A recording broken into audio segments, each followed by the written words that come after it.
ये पोश एक्ट है, prevention of sexual harassment of women at work place. तो हमारी जो संस्था है उसका उद्देश्य है कि इस एक्ट में जो कुछ रूल्स रेगुलेशंस बनाए गए हैं जिसका पर्पज़ है प्रिवेंट करना सेक्सुअल हैरेसमेंट को, कुछ ट्रेनिंग देके कि हमें अपोजिट जेंडर के साथ कैसे काम करना है, कैसे उन्हें रिस्पेक्ट देना है, ताकि हम मिल के अपना जो काम है उसको आगे बढ़ा सकें, अपनी संस्था को आगे बढ़ा सकें, देश को आगे बढ़ा सकें। तो जब हम लोगों ने ये संस्था शुरू किया तो हम लोग तो 2-4 लोग हैं, तो हमें लगा कि हम कितने ही लोगों को, मतलब 2, 4, 5, 10 लोगों को ही ट्रेन कर पाएंगे। तो हमने सोचा कि हम एडवोकेट हैं, कंपनी सेक्रेटरीज हैं, तो हम अपने जैसे और जो प्रोफेशनल हैं, advocate, company secretary, chartered accountants, हम उनको लेके आते हैं, अपने साथ में जोड़ते हैं, हम उन्हें ट्रेन करते हैं एज अ पोस्ट ट्रेनर, ताकि वो भी आगे जाके लोगों को ट्रेन कर सकें। तो अभी हमारे आज की डेट में करीब 400 के आसपास हमारे साथ प्रोफेशनल हैं जो ट्रेनर जुड़े हुए हैं। हम और इसी दिशा में आगे काम करते रहेंगे। आज 400 हैं, कल 4000 होंगे, कल 4 लाख होंगे, ताकि वो मल्टीपल हैंड्स हो सके कि वो लोग भी, जैसे अगर मैंने आज 3 लाख लोगों को ट्रेन किया है तो वो हर एक 400 बंदा आगे 3 लाख लोगों को ट्रेन करेगा। कल को हम 4000, 40,000 होंगे, वो लोग भी आगे जाके लाखों लोगों को ट्रेन कर सकें। पर्पज़ हमारी संस्था का ये है कि जो भी हमारे देश के 140 करोड़ लोग हैं उन्हें पता हो कि हाँ, पोश एक एक्ट है। सबको अगर वर्क प्लेस में किसी के साथ भी सेक्सुअल हैरेसमेंट हो रहा है तो उनको वो कहाँ जा सकते हैं। पहली बात तो हैरेसमेंट हो ही ना, हम एक दूसरे के साथ रिस्पेक्ट से बात करनी है, रिस्पेक्ट से रहना है, पहले तो हो ही ना, और अगर हो तो उसकी एक रिड्रेसल मैकेनिज्म एक्ट में दिया हुआ है जो हर एक ऑर्गेनाइजेशन को देना होता है, वहाँ जाके हम अपनी समस्याओं का समाधान कर सकें। ये हमारा पर्पज़ है कि ये हर एक को पता हो। एक सवाल ये है कि पोश एक्ट की जब भी बात आती है तो सबसे पहले महिलाएं केंद्रित की जाती है, तो क्यों ना उनको, हर किसी को ये नहीं पता कि पोश किसके लिए है, तो जरा इसको क्लेरिफाई करेंगे। सर, पोश एक्ट के बारे में एक बहुत बड़ा मिथ है कि ये जो है वो विमेन सेंट्रिक है और केवल महिलाओं के लिए है। नहीं, ऐसा नहीं है। अगर किसी के ऊपर सेक्सुअल हैरेसमेंट का, किसी के ऊपर एक्यूजेशन होता है आज के डेट में इन जनरल, अगर कोई, हम लड़कों की बात कर रहे हैं और पता चले कि उसने किसी को हैरेस किया, ऐसी बात उठती है, तो हमारा जनरल नोशन है लड़का है, कर दिया होगा। हम ये नहीं देखते कि हो सकता है कि उसने ना किया हो। तो पोश एक्ट में अगर कोई जानबूझ के गलत कंप्लेंट भी फाइल करता है ना, उसके लिए भी सेम पनिशमेंट है जो कि सेक्सुअल हैरेसमेंट की पनिशमेंट है। सो मेरी अपनी जो मेरा 10-12 साल का पोश एक्ट का एक्सपीरियंस है, ये जितना महिलाओं के लिए आवश्यक है, जितना महिलाओं की फेवर में है, उतना ही हमारे मेल मेंबर्स की भी फेवर में है ना। आपका जो सवाल है कि केवल महिलाओं को सुरक्षा है इसमें, तो अभी तो ये एक्ट नया आया है। अभी आजकल जितनी भी ऑर्गेनाइजेशंस हैं और हमारे जितने भी ट्रेनर्स हैं, वो हम अपने ऑर्गेनाइजेशंस को सजेस्ट करते हैं कि आप जेंडर न्यूट्रल पॉलिसी बनाओ। सरकार ने बोला महिलाओं को सुरक्षित कहो, ये तो नहीं कहा ना कि आप अपने जो मेल मेंबर हैं उन्हें सुरक्षित मत करो।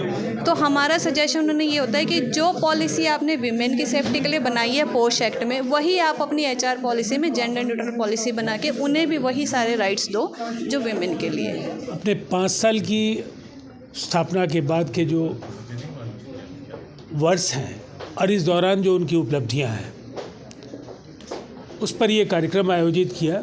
इस अवसर पर जो पोश ट्रेनिंग को लेकर के उन्होंने कार्य किए, 3 लाख लोगों को जागरूक बनाने का काम किया, ये एक शानदार सफ़र है।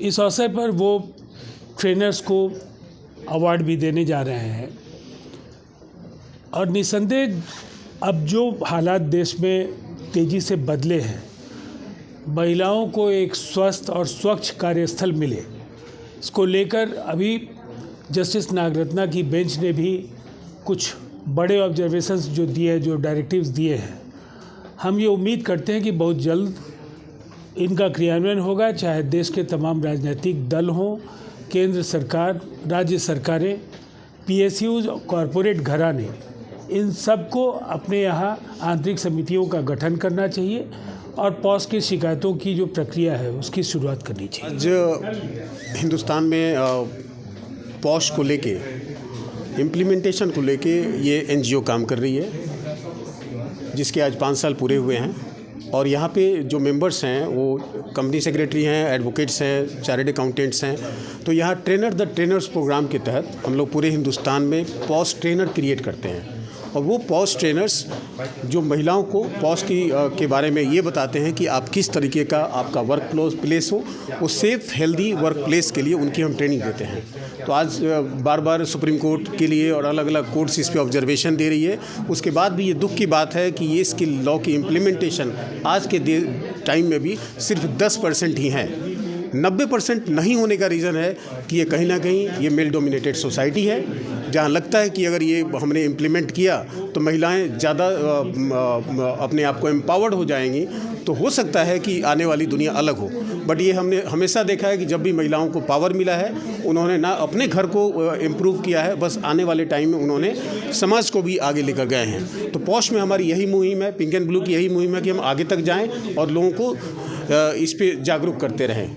इसी तरीके से हमने करीब 3 लाख लोगों से ज़्यादा को ट्रेन किया है और करीब 150 से ज़्यादा पॉश ट्रेनर्स हैं जो हमारे साथ हैं, और आगे आने वाले सालों में इसके नंबर्स बढ़ाने हैं और हम लोग इस छोटे छोटे शहरों में जाके गवर्नमेंट को भी जागरूक करेंगे कि नहीं, आप अपने यहाँ इसको इम्प्लीमेंट कीजिए।